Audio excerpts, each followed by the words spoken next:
আমি আকাশ। ছোট থেকেই খুব বাঁশি বাজাতে পছন্দ করতাম। আমি খুব সুন্দর করে বাঁশি বাজাতে পারি। আমি কিন্তু সময়ের ব্যবধানে এখন অনেক বড় হয়ে আছি। তাই আর আগের মতো দিনের বেলায় বাঁশি বাজানো হয় না। আমার কিন্তু এখনো মাঝে মাঝে গভীর রাতে যখন সবাই ঘুমে থাকে আমি বাঁশি বাজাতাম। আমি ছোট থেকেই অনেক সাহসী ছিলাম। ভূত প্রেত এগুলো কখনোই বিশ্বাস করতাম না। শীতের রাতে যদি শুনতাম পাশের গ্রামে ওয়াজ মাহফিল হচ্ছে, তাহলে একা একাই চলে যেতাম। সেখানে আবার গভীর রাতে একা একা বাড়ি ফিরতাম। এ কারণে বাবা মায়ের মুখে কতই না বকা শুনতে হতো। তবে আমার কাছে দিনের থেকে রাতের পরিবেশটা বেশি ভালো লাগতো।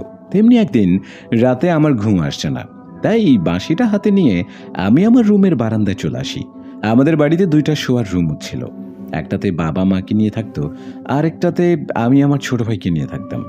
আজ পূর্ণিমার রাত, চারিপাশে পরিবেশটা খুব সুন্দর লাগছে। তাই বারান্দায় চেয়ারে বসে বাঁশি বাজাতে শুরু করলাম। আমাদের বাড়ি থেকে কিছুটা দূরে আমার মা অনেক রকমের সবজি গাছ বুনেছে। ছোটখাটো একটি সবজি বাগান বলা যায়। কিছুক্ষণ বাঁশি বাজানোর পর আমি লক্ষ্য করি কিছু একটা আকাশ থেকে সেই সবজি বাগানে পড়ছে। আগেই বলেছি, ছোট থেকে আমি খুব সাহসী ছিলাম, তাই সেসবের দিকে মন না দিয়ে আমি আমার বাঁশির সুরে মন বসাই। চোখ বন্ধ করে অনেকক্ষণ বাঁশি বাজালাম। চোখ খুলতেই আমি দেখতে পাই আমার থেকে কিছুটা দূরে একটি মেয়ে দাঁড়ানো। মেয়েটির পরনে ছিল সাদা একটি জামা। দূর থেকে দেখে মনে হচ্ছিল মেয়েটির শরীর থেকে অনেক আলো চারিপাশে ছড়িয়ে যাচ্ছে। মেয়েটি আস্তে আস্তে আমার দিকে এগিয়ে আসে। যেহেতু পূর্ণিমা রাত ছিল, তাই মেয়েটির মুখটি খুব স্পষ্টভাবে দেখা যাচ্ছে। অসম্ভব সুন্দর ছিল মেয়েটি। আমি তার দিকে অপলক দৃষ্টিতে তাকিয়ে থাকি। মেয়েটিকে আমি বলি, কে আপনি? এত রাতে এখানে কি করছেন? মেয়েটি আমার সামনে এসে বলে, আমি একজন পরী। আমি মেয়েটির কথা শুনে হেসে দেই আর বলি, ও আচ্ছা, আপনি একজন পরী? তো কি পরী? আপনি লাল পরী নাকি নীল পরী? মেয়েটি আমার কথা শুনে বলে, আমি যে একজন পরী সেটা আপনি বিশ্বাস করছেন না, তাই তো? আমি বলি, আমি এগুলো বিশ্বাস করি না। মেয়েটি বলে, কি করলে আপনি বিশ্বাস করবেন যে আমি একজন পরী? আমি বলি, ছোট থেকেই অন্যদের মুখে শুনে আসছি জিন বলেন কিংবা পরী, তারা নাকি বাতাসের সাথে অদৃশ্য হতে পারে। আপনি যদি এখন আমার চোখের সামনে অদৃশ্য হতে পারেন, তাহলে আমি মেনে নেব যে আপনি একজন পরী। মেয়েটি বলে, ঠিক আছে। দেখতে দেখতে মেয়েটি আমার চোখের সামনে অদৃশ্য হয়ে যায়। আমি ভয় পাইনি, তবে অনেকটাই অবাক হয়েছি, কারণ জীবনে এই প্রথম এসব জিনিসের সম্মুখীন হলাম আমি। কিছুক্ষণ পর মেয়েটি আবার আমার চোখের সামনে দৃশ্যমান হতে শুরু করলো আর বলল, এখন তো বিশ্বাস করছেন আমি একজন পরী? আমি বলি, হ্যাঁ, বিশ্বাস করলাম। মেয়েটি আমাকে বলল, আপনি কি আমাকে দেখে ভয় পাচ্ছেন? আমি বলি, ভয় কেন পাবো? আপনাকে সৃষ্টিকর্তা সৃষ্টি করেছে, আর সেই একই সৃষ্টিকর্তা আমাকে সৃষ্টি করেছে, তাহলে আমি আপনাকে কেন ভয় পাবো? মেয়েটি বলে, আপনি খুব সাহসী। আমি মেয়েটিকে বলি, আপনি কি আমার ক্ষতি করার জন্য এখানে এসেছেন? মেয়েটি বলে, মোটেও না। আসলে আমি আকাশ দিয়ে উড়ে যাচ্ছিলাম। আপনার বাঁশির সুর আমাকে মাটিতে নামতে বাধ্য করেছে। আমি আপনার বাঁশির সুরে মুগ্ধ হয়েছি। খুব সুন্দর করে বাঁশি বাজাতে পারেন আপনি। মেয়েটি আমাকে বলে, আপনি কি প্রতি রাতেই বাঁশি বাজান? আমি বলি, না, তবে যেদিন রাতে আমার ঘুম আসে না বা মন খারাপ থাকে, তখনই বাঁশি বাজাই। মেয়েটি বলে, কাল যদি আপনি আমার জন্য আরেকবার বাঁশি বাজাতেন, তাহলে আমি আবার আসতাম আপনার বাঁশির সুর শোনার জন্য। আমি বলি, ঠিক আছে, আপনি যদি আসেন তাহলে আমি কাল আবার বাঁশি বাজাবো। আসলে একটি পরী আমার বাঁশির সুরে পাগল হয়েছে, এটা ভাবতেই ভালো লাগছিল আমার। পরের দিন রাতেও আমি বাঁশি হাতে নিয়ে বারান্দায় বসে বসে বাজাতে শুরু করি। একটা পর্যায়ে সেই পরীটি আমার সাথে আবারও দেখা করে। বাঁশি বাজানো শেষ হলে পরীটি আমার কাছে আমার নাম জানতে চায়। আমি তাকে বলি, আমার নাম আকাশ। আপনার নাম কি? সে বলে, আমি ছায়া। আমি বলি, ভালো তো, আকাশের নিচে ছায়া পড়ি। সে অনেক সুন্দরভাবে হাসতে থাকে। সে হাসি দেখলে যে কোনো ছেলেই পাগল হতে বাধ্য হবে। এখন আমি প্রতি রাতেই বাঁশি বাজাই, আর ছায়াপুরি প্রতি রাতেই আমার কাছে আসে। ছায়া আমাকে বলে, তুমি জানো রাতের গ্রামটা অনেক সুন্দর দেখায়? সে বলে, কাল রাতে তুমি যাবে আমার সাথে ঘুরতে? যদি তুমি আমাকে বিশ্বাস করো, তাহলেই আমার সাথে ঘুরতে আসতে পারো। আমি বলি, এতদিন যেহেতু তুমি আমার ক্ষতি করনি, কাল রাতেও করবে না, এটা বিশ্বাস রাখি আমি তোমার প্রতি। ছায়াপুরি বলে, ঠিক আছে, কাল রাতে আমরা ঘুরতে যাব, কিন্তু। সে আমার থেকে বিদায় নিয়ে চলে যায়। আমিও ঘুমাতে চলে গেলাম। জীবনে প্রথম পরীর সাথে ঘুরতে যাব আমি। আমি কখনো কারো প্রেমে পড়িনি, তবে ছায়াপরীকে আমার খুব ভালো লাগে। আমি কাল রাতের অপেক্ষায় আছি। পরের দিন রাতে আমিও ছায়াপুরি ঘুরতে বের হই। আমি আমার আম্মুর একটি বোরকা তাকে পরতে দেই, আর আমরা ঘুরতে বের হয়ে যাই। আমরা অনেক জায়গায় ঘুরে বেড়াই, যেমন ধরেন দিঘির পাড়, ধান ক্ষেত, খেজুর বাগান। আমাকে ছায়াপুরি বলে, আপনি কি গাছে উঠতে পারেন? আমি বলি, হ্যাঁ পারি তো। ছায়াপুরি আমাকে বলে, ওই দেখেন খেজুর গাছের আগায় হাঁড়ি পাতা আছে, ওই হাঁড়ির ভিতরে নিশ্চয়ই রস আছে। আপনি কিন্তু আমার জন্য ওই রসের হাঁড়িটা পেড়ে দিতে পারবেন। পারবেন কি? হ্যাঁ, আমার না খুব ইচ্ছে করছে রস খেতে। আমি বলি, এখনকার দুনিয়ায় তো সাধারণ মেয়েদের কথায় ছেলেরা উঠে আর বসে, আর আপনি তো একটা পরী। আমি কি করে সুন্দরী পরীর মনটা ভাঙতে পারি বলুন? ছায়াপুরি আমাকে বলে, এই কথা বলে কয়টা মেয়ের মন জয় করেছেন? আমি বলি, সব কথা জানা তা কি দরকার? কিছু কথা না হয়ে থেকে যাক, পরে বলবো। আমি গাছে উঠে পুরি আর রসের হাঁড়িটা নিচে নামিয়ে নিয়ে আসি। আমরা দুজন রস চুরি করে খেলাম। ভাবা যায়, একটি পরিষদের রস চুরি করে খেলাম আমি তাকে বলি, কখনো কি চা খেয়েছেন? সে আমাকে বলে, চা? এটা আবার কি? আমি বলি, চলুন আমাদের বাস স্ট্যান্ডে এখনো হয়তো চায়ের দোকান খোলা পাওয়া যাবে, আপনাকে চা খাইয়ে নিয়ে আসি। আমরা হাঁটতে হাঁটতে আমাদের গ্রামের বাস স্ট্যান্ডে চলে আসি। অনেক বড় একটা বাস স্ট্যান্ড, সবসময় মানুষ এখানে আসা যাওয়া করে। এখনো অনেক মানুষ আছে। সবাই দেখছে আমার সাথে একটা বোরকা পরা মেয়ে, কিন্তু তারা তো আর জানে না বোরকার আড়ালে একটা পুরি আমার সাথে এসেছে এখানে চা খেতে। চায়ের দোকানে গিয়ে মামাকে বলি, মামা 2টা কড়া করে চা দেন তো। এই পৃথিবীতে হয়তো আমি প্রথম একটা পুরীকে নিয়ে এলাম চা খেতে। সে চা খেয়ে বলে, মানুষদের খাবারগুলো আসলেই খুব সুস্বাদু। সে তো প্রথমে ভেবেছিল চা বোধহয় কাপসহ খেতে হয়। আমি তাকে শিখিয়ে দেই কিভাবে চা খেতে হয়। চা খেয়ে আমরা আবার গ্রামের দিকে হাঁটা দেই। আমরা যখন গ্রামের পথ দিয়ে আসতেছিলাম, ছায়াপুরি আমাকে বলে, আপনি কখনো পিচাস দেখেছেন? আমি বলি, না তো, কখনোই দেখিনি এসব আমি। সে বলে, দেখবেন? আমি বলি, হ্যাঁ দেখবো তো। সে আমাকে বলে, ওই পুকুর ঘাটে তাকিয়ে দেখেন। আমি ওই পুকুর ঘাটে তাকাতে দেখতে পাই একটি লোক লুঙ্গি ও একটি গামছা গলায় দিয়ে মাছ ধরছে বসে বসে। আমি তাকে বলি, আপনি কি আমার সাথে মজা করতেছেন? ওইখানে তো একটি লোক মাছ ধরছে, সে কেমন করে পিছা সরু শুনি? সে আমাকে বলে, আপনি ওই ব্যক্তির পাটা দেখেন, তাহলে বুঝতে পারবেন। আমি যখন ওই ব্যক্তির পায়ের দিকে লক্ষ্য করি, আমি দেখতে পাই সে ব্যক্তির পাটা পুরোপুরি উল্টো। ছায়াপুরি হাসতে হাসতে বলে, এখন তো ভয় পাইছেন ঠিকই, ভয় পাওয়ার কারণ নেই, সে আমার থেকে অনেকটা দুর্বল। সে যদি দেখে আমি আপনার সাথে, সে উল্টো রাস্তায় পালাবে। যাক, তাকে একটু ভয় দেখিয়ে আসি। এটা বলে ছায়াপুরি বোরকাটা খুলে আমার হাতে ধরিয়ে দিল আর বলল, আপনি আমার এই রূপ দেখে ভয় পাবেন না তো? আমি বলি, না পাবো না ভয়। আমি দেখলাম এখন ছায়াপুরির চোখ দুটো জল জল করছে আগুনের শিখার মতো। ছায়াপুরি আস্তে আস্তে সেই পিচাসটার পিছনে গিয়ে দাঁড়িয়ে তার পিঠে হাত দেয়। পিচাসটা যখন পিছনে ঘুরে দেখে ছায়াপুরির মুখটা, ভয়ে পানিতে একটা লাফ দেয়। এইটা দেখে আমি হাসতে হাসতে মরে যাই। একটা জিন আরেকটি জিনকে দেখে ভয় পাচ্ছে, কি মজার একটা বিষয়। আজ সারা রাত আমরা অনেক মজা করি।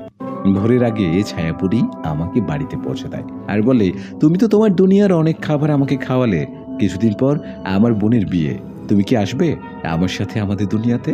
কি হতে চলেছে সামনে? প্রতি রাতেই আমার বাঁশি সুরে ছায়াপুরি দেখা দেয়। দেখতে দেখতে সেদিনটা চলে আসে। সেদিনটা যখন চলে আসে, ছায়াপুরি বলে, আজ আমার বোনের বিয়ে। আপনি তো কথা দিয়েছিলেন যে আপনি আমার বোনের বিয়েতে আসবেন। আমি তার সাথে বের হয়ে গেলাম তাদের দেশের উদ্দেশ্যে, কিন্তু মনে মনে একটা ভয় ছিল। লোকেদের মুখে শুনেছিলাম পুরীরা নাকি যাকে একবার তাদের দেশে নিয়ে যায় আর কখনোই নাকি ফিরিয়ে দেয় না। ছায়াপুরি আমাকে নিয়ে হাঁটতে হাঁটতে আমাদের গ্রামের নদীর পাড়ে নিয়ে আসে আমায়, আর আমাকে বলে, আপনি কি নৌকা চালাতে পারেন আকাশ? আমি বলি, হ্যাঁ পারি তো। সে বলে, ওই দেখেন নদীর ঘাটে একটা নৌকা বাঁধা, আপনি নৌকাটি চালাতে পারবেন? আমি বলি, হ্যাঁ পারবো। আমরা দুজন নৌকায় গিয়ে বসি, আর আমি বৈঠা তাহাতে নিয়ে নৌকাটি চালানো শুরু করি।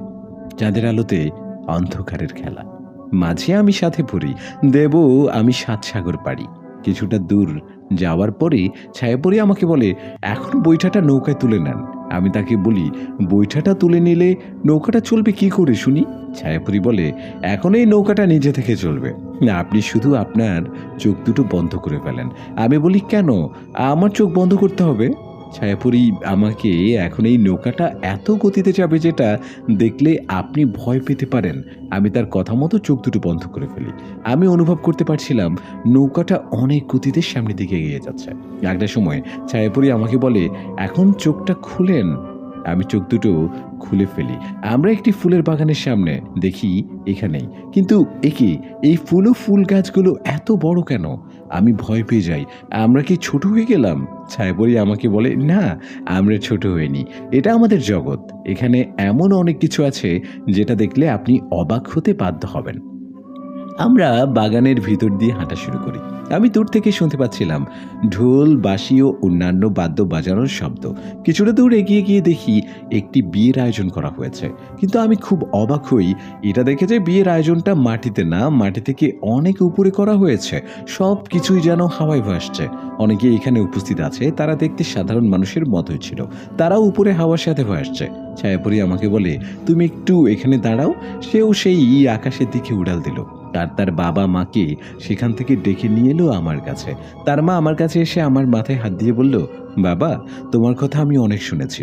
তুমি আমার মেয়ের বিয়েতে এসেছো, আমরা অনেক খুশি হয়েছি। ছায়াপরিও আমি নিচেই দাঁড়ানো ছিলাম। নিচে থেকেই পুরো বিয়ের আয়োজনটা দেখলাম। ছায়াপরি আমাকে বলল, আপনি তো আপনাদের দুনিয়ার অনেক সুস্বাদু খাবার আমাকে খাইয়েছেন। আসুন, এখন আমি আপনাকে খাওয়াবো। এখন আমার পালা। আপনি এই ধরনের খাবার এর আগে কখনো খাননি। এটা বলে সে আমাকে খাবার টেবিলে নিয়ে যায়।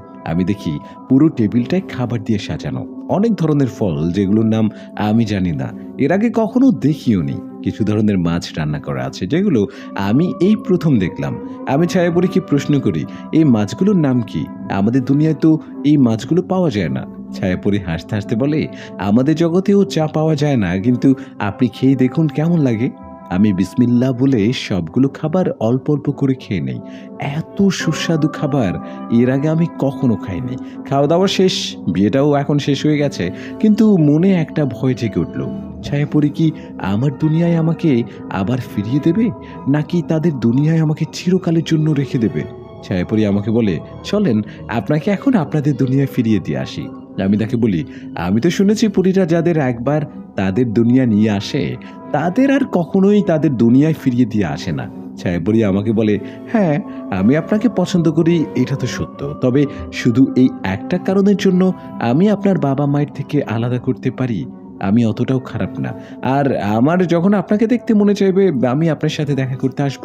দেখুন, ভালোবাসি বলে যে আপনাকে আমার কাছে রেখে দিব, এটা কিন্তু নয়। ভালোবাসা শরীর দেখে হয় না। ভালোবাসা হচ্ছে একটা অনুভূতি, যেটা কিনা দূর থেকে অনুভব করা যায়। ভালোবাসলে যে একসাথে থাকতে হবে এটা তো না, দূর থেকেও ভালোবাসা যায়। ভালোবাসা হচ্ছে একটা বিশ্বাস। যেমনটা ধরেন, আপনি আমাকে বিশ্বাস করে আমাদের দুনিয়া চলে এলেন। আমি তাকে বলি, তাহলে কি আপনি আমাকে ভালোবাসেন? ছায়াপরি আমাকে বলে, আপনি অনেক চালাক একটা মানুষ। আমার মনের কথাগুলো কি সুন্দর করে বের করে নিচ্ছেন। আমি হেসে দেই, আর সে আমাকে নিয়ে সেই ফুলবাগান পাড়ি দিয়ে সেই নদীটার কাছে চলে আসে। আমি নৌকায় উঠে বসি আর তার কথা মতো চোখটাকে বন্ধ করে ফেলি। কিছুক্ষণ পর সে যখন আমাকে চোখ খুলতে বলে, আমি দেখি আমি আবার সেই ঘাটের সামনে, যেখান থেকে আমরা রওনা করেছিলাম। আর ছায়াপরি আমাকে আমার বাসায় পৌঁছে দেয়। আমি ছায়াপরিকে বলি, কালকে আসবেন দেখা করতে রাতে। সে আমাকে বলে, আপনার বাসের সুর আমাকে ঘরে বসে থাকতে দেবে না। সে আমার থেকে বিদায় নিয়ে চলে যায় আর আমি ঘরে এসে ঘুমিয়ে পড়ি। পরের দিন রাতে আমি আবারও বাঁশিটা হাতে নিয়ে বারান্দায় বসে বসে বাঁশি বাজাচ্ছিলাম। আমি লক্ষ্য করি আমাদের সেই সবজি বাগানের কাছে কেউ একটা দাঁড়িয়ে আছে। আমি খুব খুশি হই। আমি ভাবি ছায়াপরি হয়তো চলে এসেছে। আমি তাকে দিকে ডাক দিয়ে বলি, ওইখানে দাঁড়িয়ে কেন? কাছে আসেন। সে আস্তে আস্তে আমার কাছে আসে। আজ তার পরনে লাল টকটকে একটা জামা, মুখটা ঢাকা, কিন্তু চোখ দুটো দেখা যাচ্ছে। সে আমাকে বলে, একটু বাইরে আসতে পারবেন? আমি বলি, আপনি একটু দাঁড়ান, আমি আসছি। আমি বাইরে চলে আসি। সে আমাকে বলে, চলেন ঘুরতে যাব। আমরা দুজন রাতের অন্ধকারে হাঁটা শুরু করি। আজকে ছায়াপরীকে একটু অন্যরকম লাগছে। আমি তাকে বলি, আজকে না, আপনাকে কেমন যেন একটা লাগছে, অচেনা অচেনা মনে হচ্ছে শুধু। সে আমাকে বলে, আমি আপনার বাঁশির সুর শুনে মুগ্ধ হয়েছি, আর আপনার সাহস দেখে তো পাগল হয়ে গেছি। জীবনে কত মানুষকে না হত্যা করেছি, কিন্তু আপনাকে আমি হত্যা করব না। আপনাকে আমি আমার স্বামী বানাবো। আমি তার কথার কিছুই বুঝতে পারছিলাম না। কি বলছো এসব? হঠাৎ আমাদের সামনে কিছু একটা উড়ে এসে পড়ে। দূর থেকে দেখে যা বুঝলাম এটা একটা মেয়ে। মেয়েটার পরনে সাদা জামা, তাই দূর থেকেও বোঝা যাচ্ছিল। মেয়েটা আমাদের দিকে কিছুটা এগিয়ে আসার পর আমি দেখতে পেলাম এটা তো ছায়াপুরী। তাহলে আমার সাথে থাকা এ কে? তখন আমার সাথে থাকা সেই মেয়েটি বলে, তুমি শুধু আমার, তোমাকে আমার লাগবে, তোমাকে আমি নিয়ে যাব, সে তোমাকে আমার থেকে বাঁচাতে পারবে না, তুমি হবে আমার স্বামী। এটা বলেই সেই মেয়েটি অদৃশ্য হয়ে যায়। ছায়াপুরী আমার কাছে এগিয়ে আসে। আমি তার কাছে জানতে চাই ওই মেয়েটা কে ছিল। ছায়াপুরী আমাকে বলে ও মায়াপুরী ছিল। ও তার রূপের মায়া দেখিয়ে লোকজনকে বশীকরণ করে, আর ওর চোখের দিকে যে একবার তাকায় সে তার বশ হয়ে যায়, আর সেই ব্যক্তিকে সে লোকজনের আড়ালে নিয়ে যায়, নিরিবিলি কোনো স্থানে নিয়ে সে লোকের ঘাড়ের থেকে সব রক্ত চুষে খেয়ে ফেলে। এক কথায় বলতে গেলে সে একটা খারাপ পরী। তার কাজই হলো মানুষকে তার রূপের বশ করে হত্যা করা। ছায়াপুরী আমাকে বলে, কিন্তু আমি একটা কথা বুঝতে পারছি না, আমি যা বুঝলাম সে তো তোমাকে বশ করেনি, তাহলে সে তোমার কাছে কি কারণে এসেছিল? আমি ছায়াপুরীকে বলি, আজ আমি বাঁশি বাজাচ্ছিলাম আর তোমার অপেক্ষায় ছিলাম। হঠাৎ এই মায়াপুরী আমাকে দেখা দেয় আর আমাকে তার সাথে যেতে বলে। প্রথমে তো আমি ভেবেছিলাম এটাই হয়তো তুমি, তাই আমিও তার সাথে বাড়ির বাইরে চলে আসি। কিছুটা দূর হাঁটার পরে আমি তাকে বলি, আজ তোমাকে একটু অন্যরকম লাগছে। সে মায়াপুরী আমাকে বলে সে নাকি তার জীবনে অনেক মানুষকে হত্যা করেছে, কিন্তু সে আমাকে হত্যা করবে না, সে নাকি আমার বাঁশির সুরে মুগ্ধ হয়েছে আর আমার এত সাহস দেখে পাগল হয়ে গেছে। সে আরো বলে সে নাকি আমাকে তার স্বামী বানাবে। এইসব কথা শুনে ছায়াপুরী খুব দুশ্চিন্তায় পড়ে যায় আর ভাবতে থাকে কি করে সে মায়াপুরীর থেকে আমাকে রক্ষা করবে। ছায়াপুরী আমাকে বলে, যেহেতু মায়াপুরীর নজর তোমার উপর পড়েছে, এখন তোমাকে একটু সাবধানে থাকতে হবে যে, আর আমি দেখেছি কি করা যায়, কি করে এর বিপদ থেকে রক্ষা পাওয়া যায়। আমি মায়াপুরীর বাবার সাথে কথা বলবো, সে যেন তার মেয়েকে তোমার কাছে আসতে মানা করে, তোমার যেন কোনো ক্ষতি না করে। তুমি চিন্তা করো না আকাশ, আমি থাকতে তোমার কোনো ক্ষতি করতে পারবে না সে। এভাবে বেশ কিছুদিন চলে যায়। ছায়াপুরী এখন আমার কাছে আসছে না, আমার বাঁশির সুরে সাড়া দিচ্ছে না। আমি রোজ রাতে তার অপেক্ষায় থাকি, কিন্তু সে আমার সাথে দেখা করতে আসে না। আমার তাকে নিয়ে খুব চিন্তা হচ্ছিল, কেন আসছে না সে? তাহলে কি তার কোনো বিপদ হলো? এসব ভাবতে ভাবতে যেন আমি পাগল হয়ে যাচ্ছিলাম। তার বেশ কিছুদিন পর ছায়াপুরী আমার সাথে দেখা করতে আসে। প্রথমে তাকে দেখে আমি শুরুতে ভাবি তার সাথে আর কথা বলবো না, কিন্তু তাকে দেখে এতদিনের রাগ যেন 1 মিনিটে চলে গেল। আমি তার কাছে জানতে চাইলাম, কেন তুমি এতদিন আসোনি আমার কাছে? সে বলে, একটা কাজ পড়ে গিয়েছিল, এর জন্য এতদিন তোমার কাছে আসতে পারিনি, কিন্তু তুমি যেমন আমাকে না দেখে এতদিন কষ্ট পেয়েছো, একইভাবে আমিও অনেক কষ্ট পেয়েছি, কিন্তু সেই কাজটা করা খুব দরকার ছিল, নয়তো সে আমাদের মাঝে বারবার আসতো। আমি ছায়াপুরীকে বলি, কার কথা বলছো? মায়াপুরীর কথা বলছি। আমি তার কাছে জানতে চাই মায়াপুরীর কি হলো। সে আমাকে বলে, তার যা করার আমি করে ফেলেছি, তুমি আর তাকে নিয়ে কোনো চিন্তা করো না, সে আর আমাদের মাঝে আসতে পারবে না। ছায়াপুরী আমাকে বলে, আকাশ, আজ পূর্ণিমার রাত, চারিপাশে কত সুন্দর পূর্ণিমার আলো, চলো না আজ ঘুরতে যাই তুমি আমি। আমি তাকে বলি, হ্যাঁ যাওয়া যায়, দাঁড়াও আমি আসছি। আমরা পূর্ণিমার আলোতে রাস্তায় হাঁটা শুরু করি। ছায়াপুরী আমার হাতটা শক্ত করে ধরে হাঁটছিল। একটা সময় সে আমাকে বলে, তুমি শুধু আমার আকাশ, আমি তোমাকে কখনোই হারাতে পারবো না। আমিও তাকে বলি, আমিও তোমাকে খুব পছন্দ করি। সে আমাকে বলে, আজ তোমাকে আমার একটা পছন্দের জায়গায় নিয়ে যাব। আমি তাকে বলি, কোথায়? সে বলে, আসোই না। সে আমাকে নিয়ে আমাদের গ্রামের নদীর ঘাটে চলে আসে, কিন্তু এইখানে তো আমি আর ছায়াপুরী অনেকবারই এসেছি। আমিও ছায়াপুরীর সাথে এই নদীর ঘাটে এসে বসে থাকতাম। এখানে থেকে পূর্ণিমা চাঁদটা খুব সুন্দর করে দেখা যেত। আমি বাঁশি বাজাতাম আর ছায়াপুরী আমার কাঁধে মাথা রেখে মন দিয়ে বাঁশির সুর শুনত। তবে আজ কেন ছায়াপুরী বলছে এই জায়গাটায় সে আমার সাথে এই প্রথম এসেছে? সে আমাকে আরও বলে, আমার খুব ইচ্ছে ছিল আমার মনের মানুষের সাথে এখানে বসে পূর্ণিমার চাঁদ দেখব, কিন্তু আমি আর ছায়াপুরী তো বহুবার এখানে বসে চাঁদ দেখেছি। সে কেন এসব কথা বলছে? আমার এখন তাকে কেন জানি না অচেনা অচেনা মনে হচ্ছে। সে কি আসলেই আমার ছায়াপুরী, নাকি তার রূপে অন্য কেউ? আমি খুব তাড়াতাড়ি বুঝতে পারলাম এটা ছায়াপুরী না, এটা ছায়াপুরীর রূপে সেই মায়াপুরী। তাহলে আমার ছায়াপুরী কোথায়? এই শয়তান মায়াপুরী আমার ছায়াপুরীর কোনো ক্ষতি করেনি তো? শুরুতে এই শয়তান বলেছিল এখন থেকে সে আর আমাদের পথে আসবে না। তাহলে কি ও আমার ছায়াপুরীকে মেরে ফেলেছে? আমার খুব চিন্তা হচ্ছিল। আমি ওই ডাইনিটাকে বলি, আমার ভালো লাগছে না, আমি বাসায় যাব। সে আমাকে খুব ভালোবাসতো, সে বুঝতে পারেনি আমি যে বুঝে গেছি তার ছলনাটা। সে আমাকে বলে, চলো তাহলে তোমাকে তোমার বাড়িতে দিয়ে আসি। সে আমাকে বাড়িতে দিয়ে বিদায় নিয়ে চলে যায় আর বলে, কাল রাতে আবার দেখা হবে। আমাকে এখন কে সাহায্য করবে? আমি কার কাছেই বা সাহায্য চাইবো? তখনই আমার মনে পড়ে যায় ইয়াসিনের কথা। ও আমার ছোটবেলার বন্ধু, অনেক বড় একজন হাফেজ। পাশের গ্রামে একটা মসজিদে সে ইমামতি করায়। ও আমাকে বলেছিল ওর কাছে একটা জিন আসে এবং সে তার অনেক উপকার করে। আমি ভাবি ইয়াসিনই এখন পারবে তার জিনের মাধ্যমে খোঁজে লাগাতে। আমার ছায়াপুরি কোথায় আছে? আগামীকাল যাব ইয়াসিনের কাছে। আমার যে করেই হোক ছায়াপুরীকে উদ্ধার করতে হবে। পরের দিন আমি বিকেলবেলা পাশের গ্রামে সেই মসজিদে যাই যেখানে কিনা ইয়াসিন ইমামতি করত। আমি সেখানে আসরের নামাজ আদায় করি আর ইয়াসিনের সাথে দেখা করি। ইয়াসিনের সাথে আমার অনেক দিন পরে দেখা হয়েছে। সে আমাকে পেয়ে খুব খুশি হয়। আমরা কিছুক্ষণ আড্ডা দেই। আমি তাকে বলি, বন্ধু, একটা খুব বড় বিপদে পড়ে তোর কাছে আসা। ইয়াসিন আমাকে বলে, কি বিপদ? তুই আমাকে বল, আমি আমার পুরোটা দিয়ে চেষ্টা করব সাহায্য করার জন্য। আমি তাকে সবটা খুলে বলি, কি করে ছায়াপুরীর সাথে আমার দেখা হলো আর তাদের দেশে যাওয়া এবং তারও আমার ভিতরে ভালোবাসার কথা। সবটা শুনে ইয়াসিন কিছুক্ষণ চুপ করে থাকে। ইয়াসিন আমাকে বলে, আমি তোকে সাহায্য করব, কিন্তু তোর একটা কথা দিতে হবে। আমি বলি, কি কথা? সে বলে, আমি যদি তোকে সেই পরীটাকে উদ্ধার করে দিতে পারি তাহলে তুই তার সাথে ভালোবাসার কোনো সম্পর্ক রাখবি না। আমি তার কাছে কারণটা জানতে চাই। ইয়াসিন বলে, দেখ দোস্ত, ওরা আমাদের জগতের কেউ না। আমি চাই না তুই ওদের সাথে কোনো ধরনের সম্পর্ক রাখিস, ঠিক আছে? এটা কেউ মেনে নেবে না। তুই যদি আমার শর্তে রাজি থাকিস তাহলে আমি তাকে উদ্ধার করার একটা চেষ্টা করতে পারি। তাকে যদি আমি উদ্ধার করতে পারি তার 1 সপ্তাহের ভিতরে তুই একটা মানব কন্যাকে বিয়ে করবি, ঠিক আছে? সে একটা ভালো পরী, সে তোর সাথে যোগাযোগ রাখতে পারে। আমি এটা মেনে নিলাম, কিন্তু সে এমন কোনো কাজ করতে পারবে না সেটার কারণে তোর বিবাহিত জীবনে কোনো সমস্যার কারণ হয়। তুই যদি আমার এই শর্তে রাজি থাকিস তাহলে আমি আমার সাথে থাকা জিনের মাধ্যমে খোঁজ নিয়ে দেখতে পারি সে কোথায় আছে। ইয়াসিন তো ঠিকই বলছে, একটা পরীর সাথে তো আর আমি সারা জীবন কাটাতে পারবো না। আর দিনে দিনে তার প্রতি আমি অনেকটা দুর্বল হয়ে যাচ্ছি। কি করব? আমি আমি কি এই শর্তে রাজি হয়ে যাব? আমি কি পারবো তাকে উদ্ধার করতে? আমি কি পারবো তার সাথে সারা জীবন বন্ধুর সম্পর্ক রাখতে?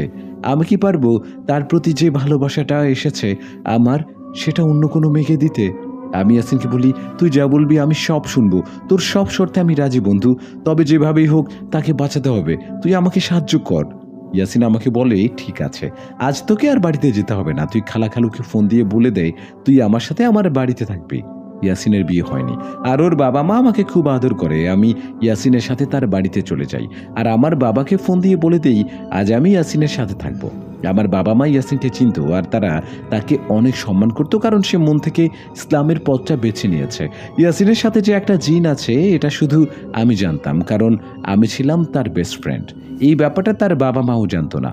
ইয়াসিনের বাসায় যাওয়ার পরে তার বাবা মা আমাকে দেখে খুব খুশি হয় আর বলে, আকাশ, এতদিন পরে তোমার আমাদের কথা মনে পড়লো। আমি তাদের বলি, আজকে আপনাদের বাড়িতে বেড়াতে এলাম। খালা আমাকে নিয়ে ঘরে প্রবেশ করে। আমরা সবাই রাতের খাবার শেষ করি। ইয়াসিন আমাকে নিয়ে তার রুমে চলে যায়। ইয়াসিন আমাকে রুমে নিয়ে বলে, চল এখন ঘুমিয়ে পড়ি।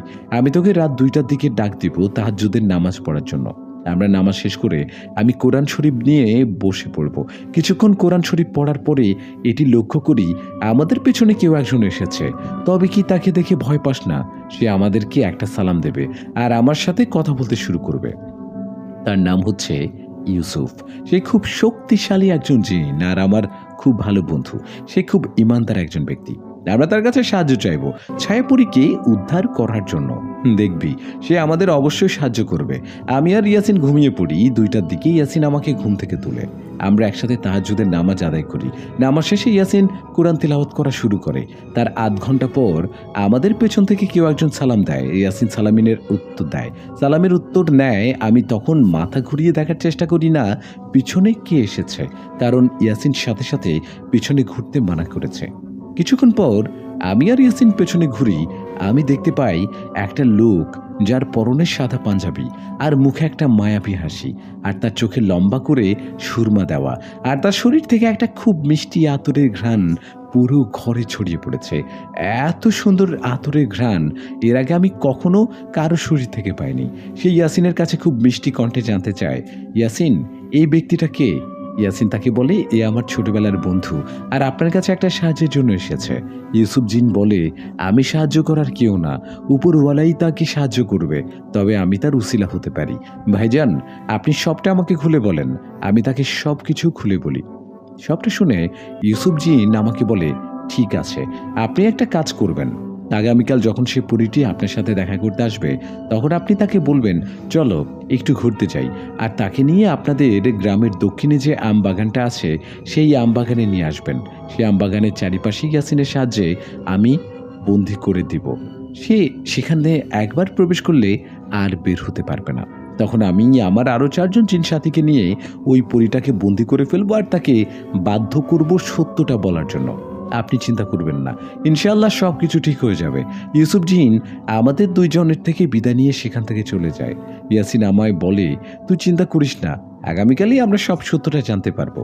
সে কি আসলে ছায়াপুরী নাকি ছায়াপুরী রূপী অন্য কোনো ছলনাময়ী কি হতে চলেছে আগামীকাল রাতে সেই আমবাগানে? পরের দিন আমি অপেক্ষায় ছিলাম সেই ছলনাময়ী কখন আসবে। রাত তখন 12টা। আমি বাঁশি বাজাচ্ছি আর তার অপেক্ষা করছি। সে আমার সাথে দেখা করতে এলো। আমি তাকে বললাম, আজ আমরা ঘুরতে যাব। সে বলল, কোথায় যাবে ঘুরতে? আমি বললাম, আজ আমি তোমাকে আম খাওয়াতে নিয়ে যাব। এটা আমাদের দুনিয়ার খুব সুস্বাদু একটা ফল। আমরা 2 জন বাড়ি থেকে বের হয়ে গেলাম। সে আমার হাতটা ধরল। বিশ্বাস করেন, সে যদি আসল ছায়াপরি হতো তাহলে আমার হাত ধরার সাথে সাথে আমার একটা অন্য রকম অনুভব হতো। আমি পুরোপুরি শিওর ছিলাম এটা ছায়াপরি না। দেখতে দেখতে আমরা আমবাগানে প্রবেশ করি। সে আমাকে বলে, তুমি কি আমাকে মিথ্যে কথা বলে এখানে নিয়ে এসেছো? কারণ চারিপাশে একটি গাছেও আম আসেনি, আর এখন তো এই গাছের ফল আসার কথাও না। সে যখন সবটা বুঝে গেল, তখনই গাছের পেছন থেকে বেরিয়ে এলো ইউসুফ জিন। কিন্তু সে একা ছিল না, তার সাথে আরও 3 জন সাথী ছিল। তারা 4 জন মিলে সে ছলনাময়ীকে ঘিরে ফেলল। এটা দেখে সে আকাশে উড়ে এখান থেকে বের হতে চাইল, কিন্তু চারিপাশ বন্ধ করা ছিল, তাই সে বের হতে পারল না। ইয়াসিন আমার কাঁধে হাত রাখে। ইউসুফ জিন তাকে বলে, এখান থেকে বের হওয়ার সকল রাস্তা বন্ধ হয়ে গেছে। তুমি এখন সত্যটা বলবে আর তোমার আসল রূপে ফিরে আসবে, নয়তো আমরা 4 জন মিলে তোমাকে হত্যা করতে পিছপা হব না। সে আমার দিকে একটু তাকিয়ে বলল, তোমাকে আমি ভালোবেসেছি, তোমার কোনো ক্ষতি করতে চাইনি, আর তুমি তুমি আমাকে এত বড় একটা বিপদের মাঝে ফেলে দিলে। আমি তাকে বলি, ছলনা দিয়ে ভালোবাসা হয় না, আর আমি তোমাকে ভালোবাসিনি, আমি ছায়াপরীকে ভালোবেসেছি। তুমি ছাড়া পড়ি না, তুমি তুমি তোমার আসল রূপে ফিরে আসো। সে তখন তার আসল রূপে ফিরে আসে। আমি দেখতে পাই এত মায়াপুরী। আমি আমি তার কাছে জানতে চাই, ছায়াপুরী কোথায়? তার সাথে তুমি কি করেছো বলো। সে বলে, কখনোই আমি বলবো না। তখনই ইউসুফ জিন তার হাতে একটা চাবুক নিয়ে আসে আর তাকে একটা চাবুকের আঘাত করে। এভাবে কিছুবার তাকে আঘাত করা হয়। একটা পর্যায়ে সে বলে, আমি বলছি আমাকে আর আপনারা মারবেন না। আসলে আমি তাকে হত্যা করিনি, কিন্তু তাকে আমি বন্দি করেছি। আমি তাকে বলি, সে তোমার থেকে শক্তিশালী, তাহলে তুমি তাকে কিভাবে বন্দি করতে পারো? সে আমাকে বলল, হ্যাঁ, আমি মানছি সে আমার থেকে শক্তিশালী, কিন্তু আমি মায়া দেখাতে পারদর্শী। আমি তার সামনে তোমার রূপে গিয়েছিলাম আর তাকে আমি আমার পাতা ফাঁদে ফেলে দেই। আমি তার কাছে জানতে চাই সে এখন কোথায়। সে হচ্ছে তোমাদের গ্রামের নদীর নিচে একটা সুড়ঙ্গের ভেতরে বন্দী, কিন্তু তোমাদের এই নদীর ভেতর একটা খুব শক্তিশালী জিন বাস করে। কেন, তুমি কি দেখো না তোমাদের গ্রামের প্রতি বছর 1 বা 2 জন সেই শিশু নদীর পানিতে ডুবে মারা যায়? তারা আসলে স্বাভাবিকভাবে মৃত্যুবরণ করে না। সেই শিশুগুলো যখন সেই পানিতে গোসল করতে যায়, তখন সেই জিনটা তাদের ভেতর থেকে একজনকে টেনে তার কাছে নিয়ে যায় আর তাকে হত্যা করে খেয়ে ফেলে। সে শিকার করে খেয়ে 6 মাসের মতো ঘুমিয়ে থাকে, আবার ঘুম থেকে উঠে এসে আবার আরেকটা বাচ্চাকে এভাবেই তার কাছে নিয়ে যায়। সেই জিনটা যেই সুড়ঙ্গের ভেতরে থাকে সেখানে বন্দি আছে সেই ছায়াপরী। ওই জিনটার ঘুম ভাঙতে আর মাত্র 1 দিন বাকি আছে। তার যখন ঘুম ভাঙবে সে খুব ক্ষুধার্ত থাকবে, তাই তার সামনে পরী হোক বা মানুষ তাকে হত্যা করে খেয়ে ফেলবে। এটাই আমার পরিকল্পনা ছিল। এভাবেই ছায়াপরীর নাম এই পৃথিবীর বুক থেকে হারিয়ে যেত। ইউসুফ জিন তাকে বলল, হ্যাঁ, সে পানির জিন চোখ খুলে তার শিকারকে সেখানে দেখতে পাবে, তবে সেটা ছায়াপুরী হবে না, সেটা হবে মায়াপুরী। এটা বলে সে আর তার সাথীরা মায়াপুরীকে বন্দি করে আর সাথে করে সেই নদীর পাড়ে নিয়ে আসে। আমি আর ইয়াসিন পিছনে পিছনে সেই নদীর পাড়ে চলে আসি। আমরা অপেক্ষা ছিলাম তারা কি পারবে সেই রাক্ষসের হাত থেকে আমার ছায়াপুরীকে উদ্ধার করে নিয়ে আসতে। কিছুক্ষণ পর আমরা দেখি ইউসুফ জিন তার কাঁধে করে ছায়াপরীকে নিয়ে পানির ভিতর থেকে উঠে আসছে, কিন্তু ছায়াপরী অজ্ঞান হয়ে আছে। তারা উপরে আসার পরে ইউসুফ জিন তার সাথীদের বলে, তোমরা এখন চলে যাও। তারা আমাদের থেকে বিদায় নেয়। আমি ও ইয়াসিন তাদের অনেক ধন্যবাদ দেই। ইউসুফ জিন আমাদের বলে, তার জ্ঞান আমি ফিরিয়ে দিচ্ছি, কিন্তু তার আগে কিছু খাবারের ব্যবস্থা করো, কারণ সে গত 7 দিন কিছু না খেতে পেয়ে অজ্ঞান হয়ে গেছে। কাল যখন সেই পানির দৈত্যটা ঘুম থেকে জেগে উঠত, তখন সে ছায়াপরীকে খুব সহজেই পরাজিত করে খেয়ে ফেলত। তার গায়ে 1 ফোঁটা শক্তি নেই। সে বাঁচার জন্য চেষ্টা করতে পারত না, কারণ সে না খেতে পেরে খুব দুর্বল হয়ে গেছে। আমি সেখান থেকে দৌড় দিয়ে বাড়িতে চলে আসি, আর আমার রুম থেকে কিছু ফল ও কিছু খাবার নিয়ে সেই নদীর ঘাটে চলে আসি। ইউসুফ জিন তার জ্ঞান ফিরিয়ে আনে। চোখ খুলে সে যখন আমাকে দেখে, সে আমাকে জড়িয়ে ধরে আর বলে, আমি শেষবারের মতো শুধু তোমাকে একবার দেখতে চেয়েছিলাম। আমি ভেবেছি আমি মারা যাব, আমি হয়তো তোমাকে কখনোই দেখতে পারবো না। আর আমি তাকে সান্ত্বনা দিয়ে বলি, সব ঠিক হয়ে গেছে, তুমি খাবারটা খেয়ে নাও। সে খুব ক্ষুধার্ত ছিল, তাই সবগুলো খাবার খেয়ে ফেলে। আমি ছায়াপরীকে বলি, ছায়াপরী, এখন আমাদের পথ আলাদা করতে হবে, কারণ আমি আমার বন্ধু ইয়াসিনকে কথা দিয়েছিলাম, তোমাকে উদ্ধার করতে পারলে তোমার সাথে আর আমি কোনো দিন দেখা করব না। আর এটা ঠিকও না, কারণ তুমি আমাদের মানুষ, জগতের কেউ না, আমরা কখনোই এক হতে পারবো না। ছায়াপরী বলে, ঠিক আছে, আমি বুঝতে পারছি তুমি কি বলতে চাইছো। তখনই ইউসুফ জিন আমাকে বলে, ভাইজান, আপনি কিছু মনে না করলে আপনাদের সবার সামনে আমি একটা প্রস্তাব রাখতে চাই। আমি তাকে বলি, হ্যাঁ অবশ্যই, বলেন কি প্রস্তাব। সে আমাকে বলে, আমি একজন জিন, আর ছায়াপরীও একজন জিন জাতি। তাকে প্রথম দেখেই আমার খুব ভালো লেগেছে, আর আমি একজন ইমানদার জিন, মানুষদের উপকার করি।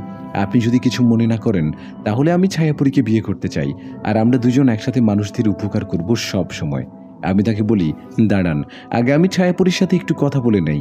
আমি ছায়াপরীকে বলি, ইউসুফ জিনটা খুব ভালো, সে না থাকলে হয়তো আমি তোমাকে বাঁচাতে পারতাম না। আমি চাই তুমি তার জীবনসাথী হও। সে আমাকে বলে, তোমার খুশিতেই আমি খুশি। কোনো সময় যদি মনে হয় আমার সাহায্য তোমার খুব দরকার, তাহলে আমাদের দুজনকে তুমি স্মরণ করবে, আমরা জীবন দিয়ে তোমাকে সাহায্য করার চেষ্টা করব। সে আর ইউসুফ জিন একে অপরকে মেনে নেয়, আর আমাদের থেকে বিদায় নিয়ে চলে যায়। ছায়াপরীর সাথে দেখা হয় না আজ 30টি বছর হয়ে গেছে। এর ভেতরে অনেক দিন কেটে গেছে। আমিও বিয়ে করে ফেলেছি। আমার ঘরে একটা ফুটফুটে মেয়ে আছে। আমার মেয়েটির বয়স এখন 18, কিন্তু আজ আমার মেয়েটার খুব বিপদ। একটা খুবই জিনের নজরে পড়েছে সে। ইয়াসিন অনেক দিন আগেই মারা গেছে। সে আল্লাহ পাকের ডাকে সাড়া দিয়ে তার কাছে চলে গেছে। অনেক হুজুর ও কবিরাজের কাছে গিয়েছে, কেউ এই জিনের হাত থেকে আমার মেয়েটাকে রক্ষা করতে পারছে না। ভেবে পাচ্ছি না কি করব। এখন যদি আমি আবারও বাঁশি বাজাই, তাহলে কি ছায়াপরী আমার কাছে আসবে?